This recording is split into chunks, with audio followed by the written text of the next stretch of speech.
지난주에는 바울과 바나바와의 갈등 이야기를 해드렸어요.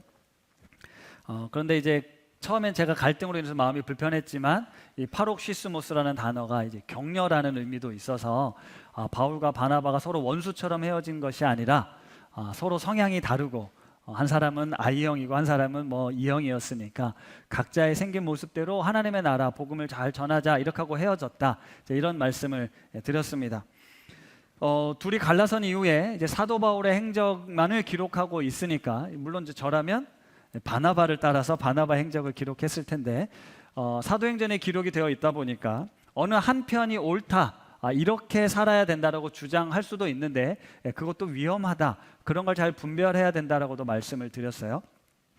우리가 하나님의 나라 그리고 그리스도의 복음을 전하는 삶, 우리는 동일하게 그런 부름을 받았지만 살아가는 모습이 일하는 스타일이 방법이 좀 차이가 있을 수 있습니다. 물론 불의하고 잘못되고 거짓된 것에 대해서는 분명하게 우리가 매듭을 짓고 갈라서야겠지만 그렇지 않고 좀 성향의 차이, 성격의 차이, 또 취향의 차이 이런 것들이라면 우리가 잘 이야기하고 또 토론하고 또 수용하고 하나가 될 수 있어야 된다. 이제 이게 그리스도인들의 모습이어야 된다라고 이제 말씀을 드렸어요. 그런데 우리의 삶을 돌아보니까 이게 참 어렵더라고요. 나와 조금만 달라도 뭔가 잘못됐다, 거기에 어떤 나의 신학적 이런 가치가 더해지면 더 견고해지고 공고해지는 것들을 보게 됩니다. 하나님의 뜻이 더 중요하지만 하나님의 뜻이라는 이름으로 내 뜻, 내 고집, 내 방법을 더 강조하고 강요하던 때가 있었다라는 거죠. 그게 이제 우리의 모습이어서 살다 보면 이 부분에 대해서 끊임없이 우리는 갈등하고 또 부딪힐 수 있다라는 말씀입니다. 최근에 우리 젊은 초등학교 교사분의 죽음이 이제 대한민국을 막 다 뒤흔들고 있잖아요. 누가 잘못했습니까? 네, 내가 생각하는 그 사람이 잘못했다라고 생각하실 수 있죠. 서로 비난하고 있습니다. 그 사이에 교사들은 교사들대로 아프고 부모는 부모들대로 아프고 아이들은 아이들대로 아프고 인권이니 교권이니 이런 것들의 갈등이 격화되고 있고 뭐 금쪽이 오은영 박사까지 거론이 되고 이게 맞니 틀리니 이런 논쟁들이 벌어지고 있죠. 물론 우리가 아이들을 어떻게 키워야 되는지 큰 틀에서 다 동의합니다. 선생님의 것도 보호되어야 되고 아이들의 인권도 보호되어야 되고 적절한 훈육이 필요하고 대화와 공감이 필요하다는 것도 다 알지만 실제 그 현장 사회 속에선 매우 복잡하고 힘든 일들이 벌어지고 있더라는 거죠. 모두가 자기 입장에서만, 자기 편에서만 이것이 옳다라고 주장을 하다 보니 동일하게 같은 목적을 향해 나아가고 있지만 갈등이 봉합되지가 않습니다. 자녀를 양육하는 문제, 이게 정답이 없습니다. 목회자인 저 스스로도 늘 한계가 있다고 말씀을 드리고 매번 그 한계치를 경신하고 있지 않습니까?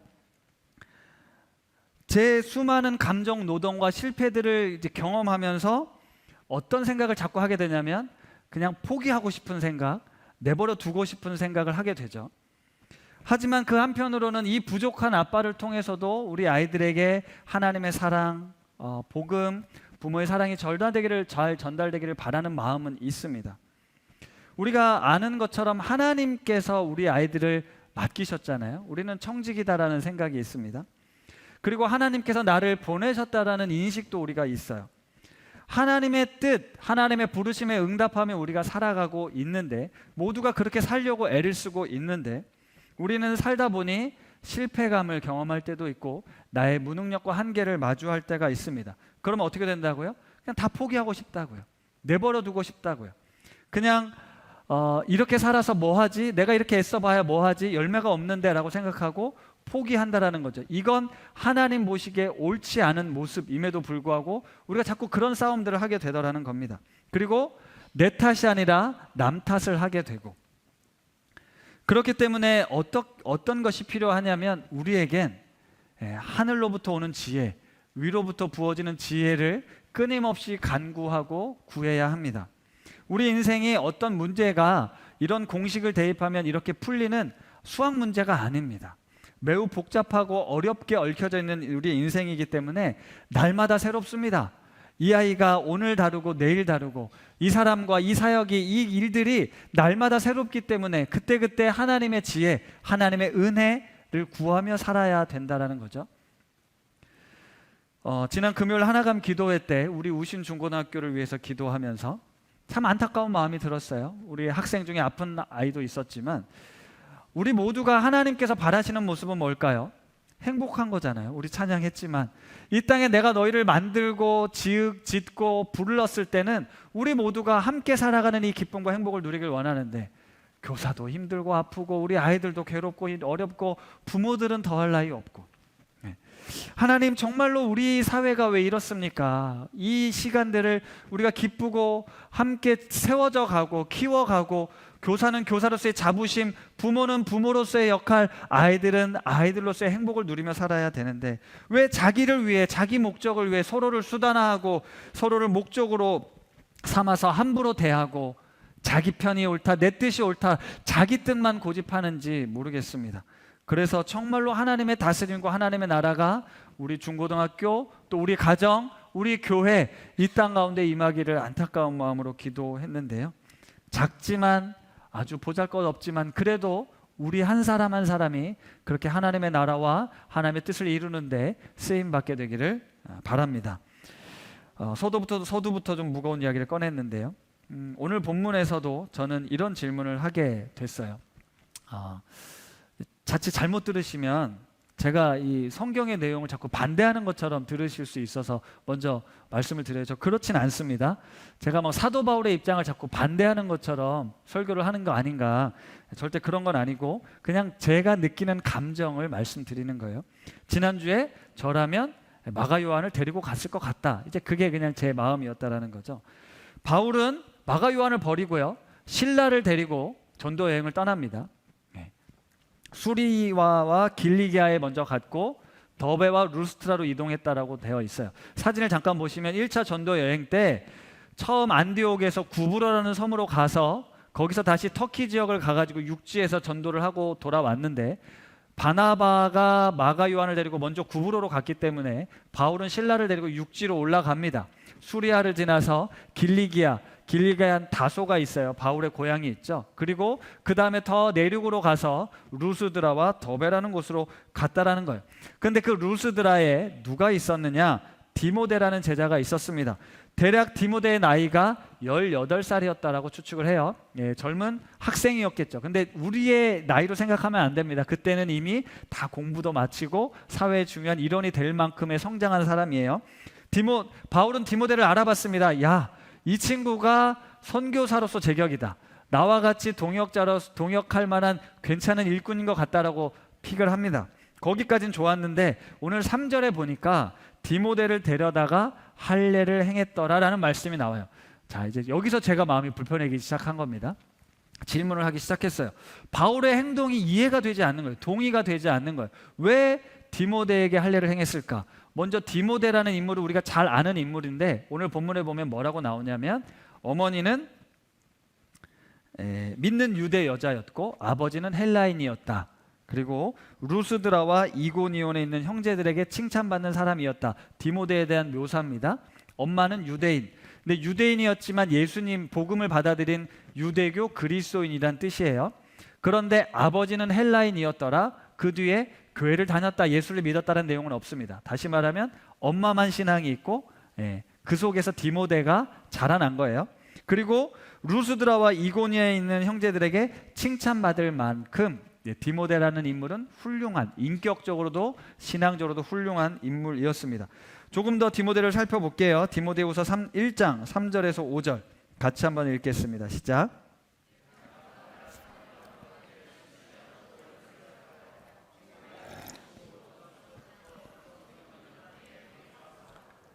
내 눈물을 생각하여 너 보기를 원함은 내 기쁨이 가득하게 하려 함이니 이는 내 속에 거짓이 없는 믿음이 있음을 생각함이라.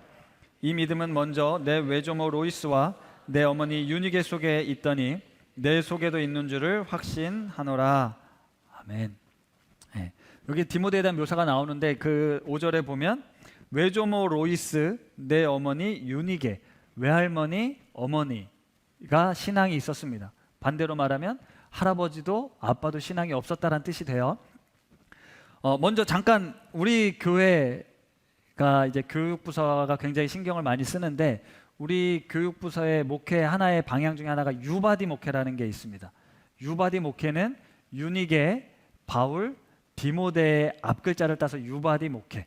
교회와 가정으로 대표되는 유니게, 그리고 교회로 대표되는 바울이 함께 디모데를 양육했다라는 의미로 우리 아이들을 가정과 교회에서 함께 양육하겠다. 뭐 우리가 유바디라는 말을 쓰진 않지만 그런 차원으로 교회를 디자인했어요. 그래서 나이대, 연령대별로 순을 구성했고 순을 담당하는 목회자가 아이들도 같이 이제 섬기는 이제 그런 교육 목회를 하고 있는데요. 뭐 이제 그건 그렇고 디모데가 어떤 존재였냐면 우선 3대째 신앙이지만 외가 쪽으로 신앙생활을 쭉 이어왔던 사람이고 디모데를 묘사할 때 너의 눈물이라는 표현이 나오는 걸 보니까 눈물로 뭔가 사역을 했었던 사람이라고 느껴지고요.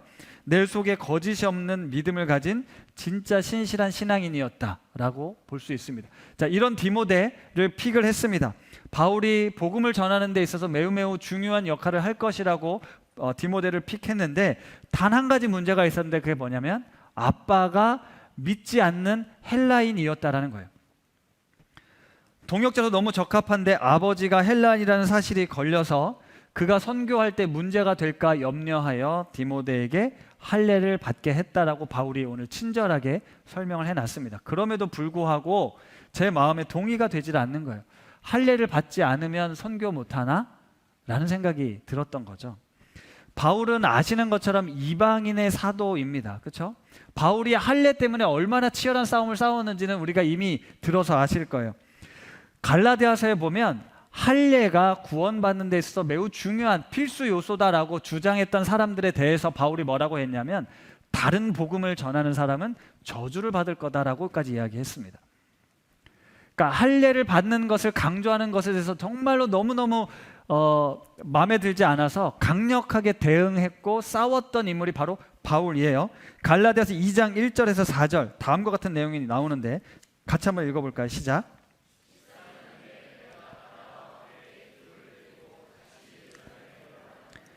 계시를 따라 올라가 내가 이방 가운데서 전하는 복음을 그들에게 제시하되 유력한 자들에게 사사로이 한 것은 내가 다름질하는 것이나 다름질한 것이 헛되지 않게 하려 함이라. 그러나 나와 함께 있는 헬라인 디도까지도 억지로 할례를 받게 하지 아니하였으니 이는 가만히 들어온 거짓 형제들 때문이라. 여기에 보면 거짓 형제들 때문에 억지로 디모데에게 할례를 일부러 받지 않았다고 합니다. 이게 갈등이 돼도 나는 상관없다. 할례는 구원받는 데 중요한 것이 아니다라는 걸 강력하게 어필하고자 했던 거예요. 거짓 형제들과 주장과 싸워서 할례는 절대 안 돼, 할 필요 없어라를 강조했던 바울이 왜 디모데에게 할례를 행했냐라는 질문을 계속하게 된 거죠. 우리 사도행전 15장, 우리 앞장이잖아요. 거기에 무슨 회의가 있었습니까? 예루살렘 회의. 수많은 논쟁 끝에, 경론 끝에 결론이 뭐가 됐죠? 우리 더 이상 이방인 그리스도인들에게 할례를 강요하지 말자. 그거는 중요한 게 아니다 라고 결론을 내렸어요. 그렇죠? 바울이 이 기나긴 싸움 끝에 결국은 얻어낸 게 뭐냐면 이방인 그리스도인에게는 더 이상 할례 안 받아도 돼 라는 메시지였다라는 거예요. 마음의 할례, 영혼의 할례가 중요한 것이지 육신에 받는 할례는 중요한 게 아니야. 이걸 그렇게 설명했다라니까요. 결국 이방인의 사도 바울이 정통 유대인들, 예수님의 제자들, 유대인 그 그리스도인들을 이긴 겁니다. 그렇다면 더 당당하게 내가 승리했다. 내가 이 복음, 나의 이 신학, 나의 주장이 결국 관철됐다. 내가 옳았어 라고 이야기한다라는 차원에서 보면 더 이상 이방인 전도를 할 때 할례는 필요 없다라는 메시지를 전해야 되잖아요. 그런데 왜 이 다 큰 청년 디모데에게 할례를 주었냐라는 것이죠. 왜 그랬을까를 생각하다 보니 사도행전 14장 루스드라에 있었던 일들을 이야기를 합니다. 사도행전 14장에 보면 바울과 바나바가 루스드라에서 전도를 합니다. 그 전에 이 병든 사람, 걷지 못했던 사람을 일으키는 기적을 베풀어요. 바울과 바나바가 막 그 지역에 이제 사람들의 물러 모으니까 이 시기하는 유대인들이 이고니안과 안디옥에서 와서 무리를 충동합니다. 저 사람들 거짓이다. 할례를 받지 않아도 된다라고 이야기한다. 저 사람들은 우리에게 해가 되는 사람들이라고 무리를 충동해서 돌로 바울을 쳐서 죽이려고 했습니다. 바울이 거의 돌에 맞아 죽을 뻔했어요. 그곳에서 겨우 도망쳐서 나왔습니다. 그러면서 제자들에게 사도행전 14장 22절에 뭐라고 얘기를 하냐면 제자들의 마음을 굳게 하여 이 믿음에 머물러 있으라 권하고 또 우리가 하나님의 나라에 들어가려면 많은 환난을 겪어야 할 것이다 라고 이야기를 합니다. 광신적인 유대인들이 지금 바울을 못마땅하게 여기고 있어요. 그런데 성도들에게 뭐라고 얘기했냐면 우리가 이 믿음에 머물러 있어라. 이 믿음을 지킬 때 고난, 어려움, 환난이 있을 거야. 그래도 끝까지 지켜야 되라고 권면을 해주고 돌아와서 지금 다시 그곳으로 가려고 한다라는 거죠. 그런데 다시 그곳에서 복음을 전할 생각을 하니까 자기 경험이 있는 거예요. 그런데 이제 디모데도 데려가려 하니 얘도 이런 불미스러운 일을 당할까 염려해서 그 복음을 유대인들에게 전하기 위해서 할례를 행했다라는 겁니다. 자, 그러면 한번 질문을 다시 드려볼게요. 자, 여러분들이라면 어떻게 할지. 자, 복음을 전하는데 도움이 되기 때문에 나는 디모데에게 할례를 받도록 하겠다. 한번 손들어 보겠습니다. 네, 디모데에게 할례를 받게 하겠다.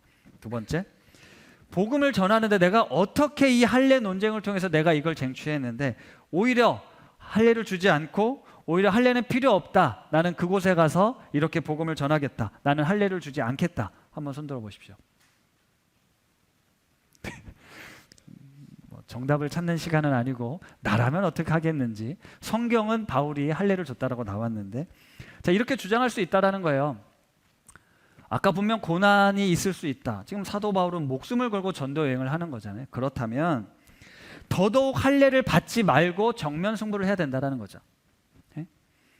이 사람이 아빠가 헬라인이지만 이런 사람도 하나님이 구원받아서 이렇게 쓰신다라는 걸 오히려 당당하게 이야기를 해죠.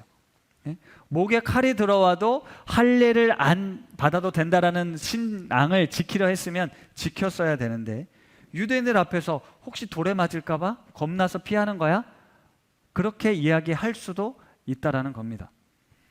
유대인들에겐 이게 핵심이 아니라고 이야기를 했다면 몸소 보여주어야 했는데 바울은 디모데에게 할례를 주고 있었다라는 거죠. 실제로 디모데에게 할례를 주지 않았다 해도요, 바울이 복음을 전하는 데 있어서 분명 결과와 열매들은 있었을 겁니다. 할례를 줬기 때문에 이 아시아 복음 전도가 풀린 게 아닙니다. 할례를 주지 않았어도 분명히 어떻게 해서든 그곳에 복음을 전했을 거라는 거예요. 그렇다면 왜 굳이 안 해도 되는 그 어렵고 힘든, 어렵고 힘든 거 아시죠? 남자들 할례를 행하는 거 어렵고 힘듭니다. 다 큰 청년에게 그걸 굳이 하지 않아도 되는데 그걸 해서 전도 여행을 데려갔을까? 왜 그랬냐면 우리가 설교 모임을 통해서 알게 됐습니다. 그것은 유대인들이 더 약한 자들이었기 때문입니다. 지난번에도 말씀드렸지만 유대인들의 기세가 더 등등해 보이지만 점차 기독교가 퍼져가면서 유대인들은 소수가 되어가고 힘을 잃어가고 있었어요. 여러분 생각해 보십시오. 지금 이 터키 아시아 지역은요, 유대인들이 디아스포라로 흩어져 있지만 그곳에서 계속 소수인들로 살아가고 있었어요. 자기 종교를 지키느라고 열심히 살았던 사람들이지만 대부분은 다 이방인들이었습니다. 하나님을 알지 못하고 율법을 알지 못하는 사람들이었어요. 그런데 바울이 그곳에 가서 예수 그리스도를 믿기만 하면 너희가 구원을 얻는다, 그분이 우리의 죄의 문제를 해결해 주셨다라고 하니 많은 사람들이 예수 그리스도를 따르기 시작했습니다. 바울이 전하는 곳곳에 이제는 유대인들보다 그리스도인, 이방인 그리스도인들이 더 세력이 커지고 있었다라는 거예요. 그래서 디모데에게 우리가 복음을 전하러 가야 하는데 더 연약한 자들을 위해 우리가 좀 불편하더라도 그 희생을 감수하자라고 이야기를 한 것이고 디모데는 수용을 했다라는 겁니다. 어쩌면 믿는 우리들 그리스도인들이 가져야 될 정신, 태도가 바로 이것이 아닌가 싶습니다. 할례를 행했냐 안 했냐가 중요한 것이 아니라 해도 되고 안 해도 되지만 왜 그것을 했냐? 그 연약한 자들을 위해서 바울과 디모데가 그 일을 했다라는 거예요. 고린도전서 9장 19절에서 23절 사도 바울의 마음이 잘 나와 있습니다. 같이 한번 천천히 읽어볼게요. 시작.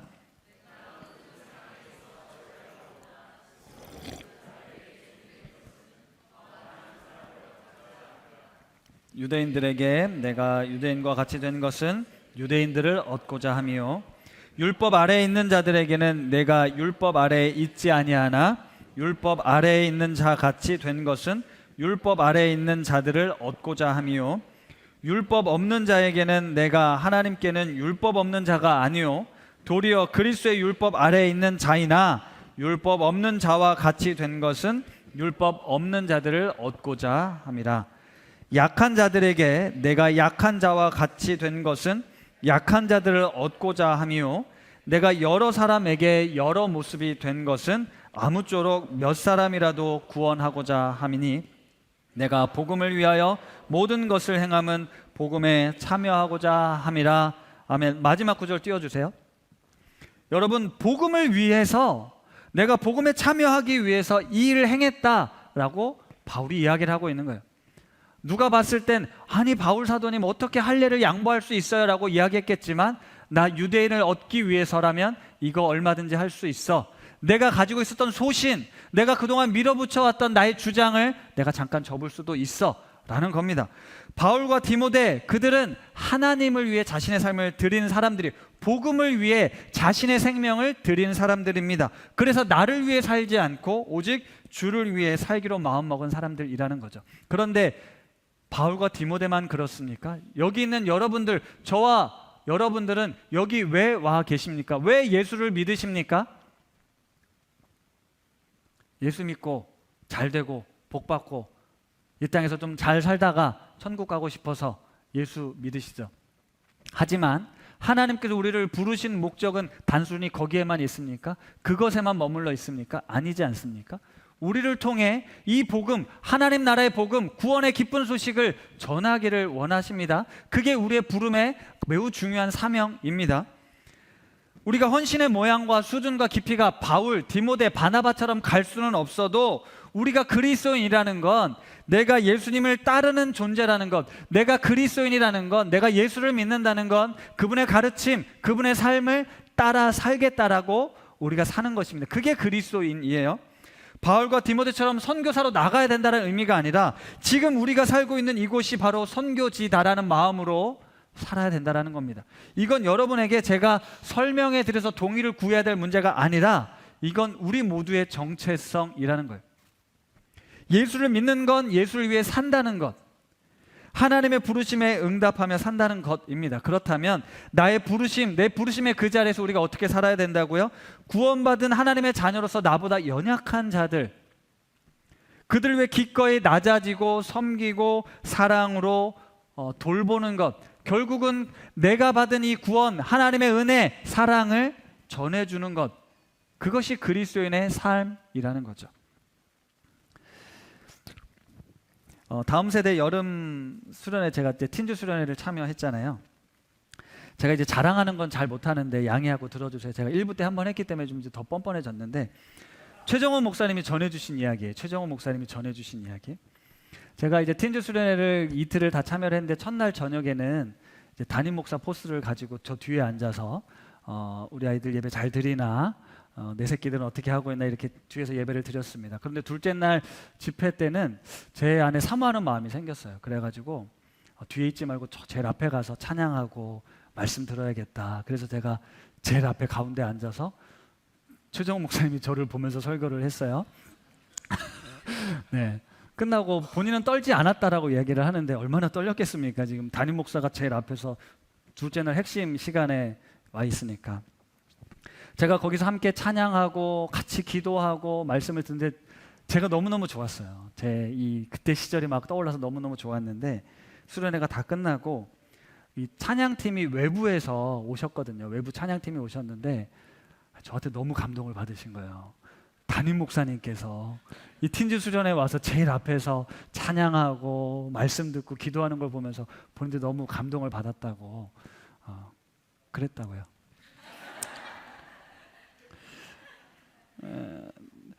제가 왜 이야기를 드리냐면, 여러분은 우리 공동체 안에서 누가 약자라고, 누가 연약한 자라고 생각하십니까?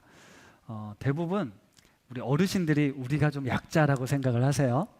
왜냐하면 구성원들의 대다수가 젊은 사람들이라 내가 여기 있어도 되나? 뭐 이런 생각들을 하신다고 하시더라고요. 절대적인 숫자가 부족하니까 당연히 연약한 자들이라고 할 수 있습니다.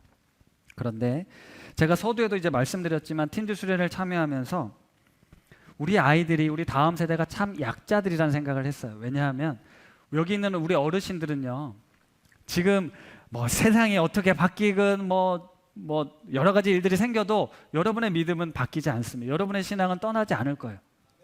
네, 당연합니다. 우리 어르신들은 뭐 어떤 삶이어도 그리스도를 떠나진 않아요. 그런데 우리 다음 세대들은요, 마주한 현실은요, 복음을, 예수님을 받아들이기가 쉽지가 않습니다. 더 연약한 자들이라니까요. 제 안에 그런 마음이 있었어요. 이 미래, 어쩌면 기후재앙 아니면 4차 산업혁명, 우리가 한 번도 경험해보지 못한 시대, 그 속에서 그리스도인이 된다는 것, 예수를 믿는다는 건 우리가 경험했던 건 완전히 차원이 다를 수 있는데 그 속에서 자라나야 될, 우리가 전해야 될 이 다음 세대 아이들에게 이 믿음, 신앙, 예수 그리스도, 참 어렵겠다 싶은 생각이 들었거든요. 우리 모두는 구원에 대한 확신이 있습니다. 믿음이 있어요. 세상이 아무리 변해도 우리의 믿음은 흔들리지 않습니다. 그런데 우리 아이들은 조금만 바람이 불어도 이 세상에 노출되어 있는 시간이 너무 많다 보니까 지금은 어렸을 때는 믿음을 지키고 자라다가 청소년, 청년이 되면서 다 떠나가는 그런 가슴 아픈 현실을 우리가 마주하고 있잖아요. 점점 더 가속화되고 있지 않습니까? 이 믿음이 작고 연약한 자들을 위해 기꺼이 희생하고 섬기는 것이 우리의 마땅한 도리다라는 겁니다. 이번 수련회 때 뭐 주보에 보니까 아이들이 뭐 이렇게 평가도 올라와 있던데 편의점이라는 프로그램이 아니죠. 이 아이들에 위한 복지 시설이 있었어요. 아이들이 뭐 프로그램을 통해서 도토리를 확보한 다음에 뭐 집회 전후로, 식사 전후로 가서 이제 마음껏 사 먹을 수 있는 거예요. 도토리를 가지고. 아이들이 그게 참 좋았던 것 같아요. 실컷 라면을 먹고, 뭐 부모님도 안 계시니까 먹고 싶은 거 그냥 다 사다 먹는 거예요. 밥을 먹었는데도 가서 또 먹고. 네. 이제 저도 처음 본 풍경이거든요. 수련회 때 보통 수련회면 어떻게 하죠? 네, 그냥 때 되면 간식을 제공하잖아요. 옥수수 나갔다가 수박 나갔다가 뭐 이러지 않습니까? 그런데 이번엔 우리 팀즈에서 아이들이 원하는 모든 걸 다 준비시켜 놓은 겁니다. 물론 아이들은 너무 행복했지만 준비하는 선생님들은 너무 힘드셨겠죠. 이 재고 관리도 마찬가지고, 이렇게 마음을 다해서 헌신하고 희생하고 섬기는 모습을 통해서 우리 아이들을 섬기는 거 아닙니까?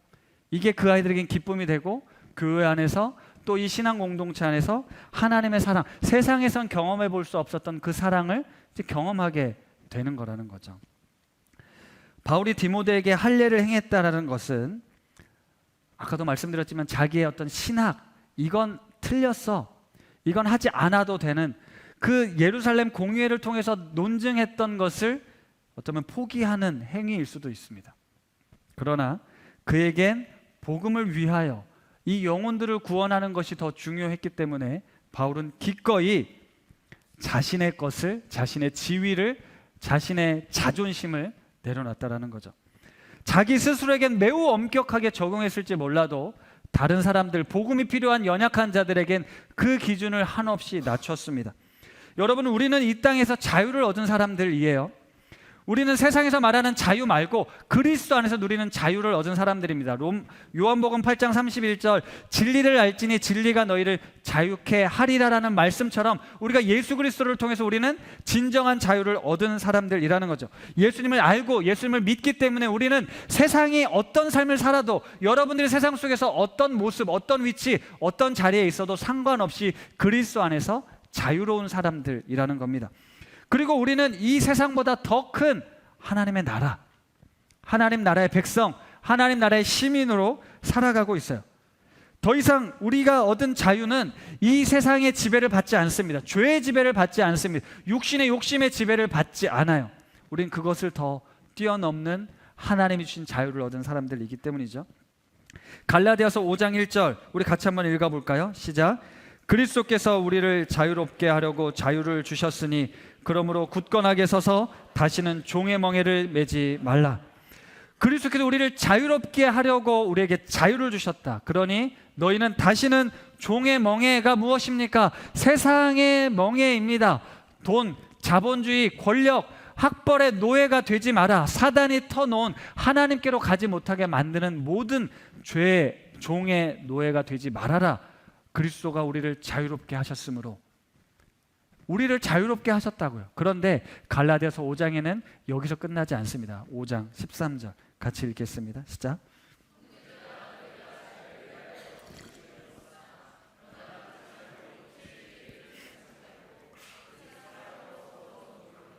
아멘. 새 번역은 어떻게 번역했냐면, 그러나 여러분은 그 자유를 육체의 욕망을 만족시키는 구실로 삼지 말고 사랑으로 서로 섬기십시오 라고 번역했습니다.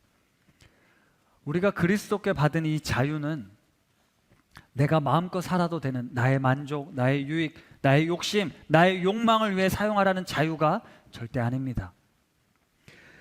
너희가 자유를 위하여 부르심을 입었으나 그러나 그 자유로 육체의 기회를 삼지 말고 사랑으로 서로 종 노릇하라라고 말씀하셨어요. 우리가 받은 자유는 결국 사랑으로 종 노릇하는 자유라는 겁니다.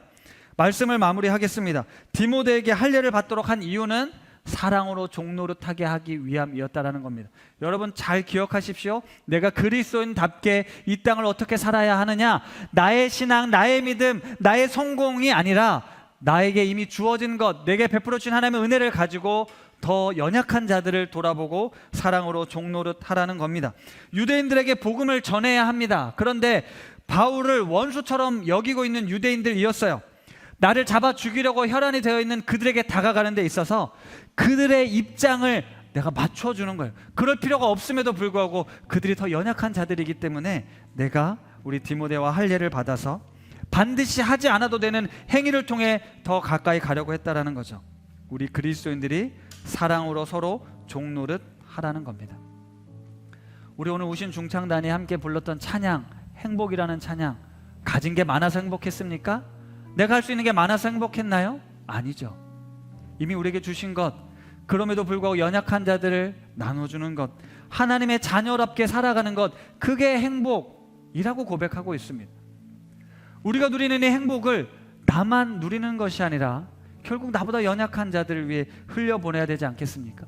여러분 한번 생각해 보십시오. 지금 내 주위에 나보다 연약한 자들은 누구입니까?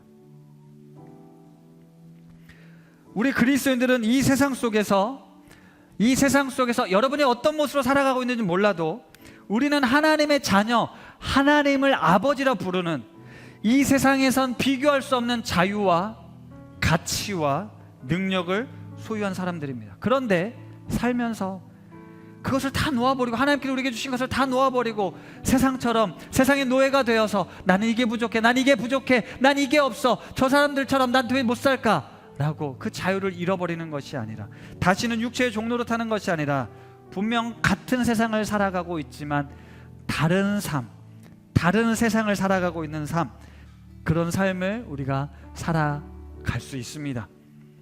사랑이 없는 시대에 진정한 사랑을 보여주는 것이 바로 그리스도인들입니다. 지난주에도 이제 비슷한 결론이었어요. 모든 일에 사랑으로 행하라는 말씀처럼. 교권이 무너지고 자녀들을 위해 세상 사람들은 교사를 함부로 대할 때, 우리 믿는 그리스도인들은, 부모님들은 우리 선생님들을 참 존중해 주셨으면 좋겠습니다.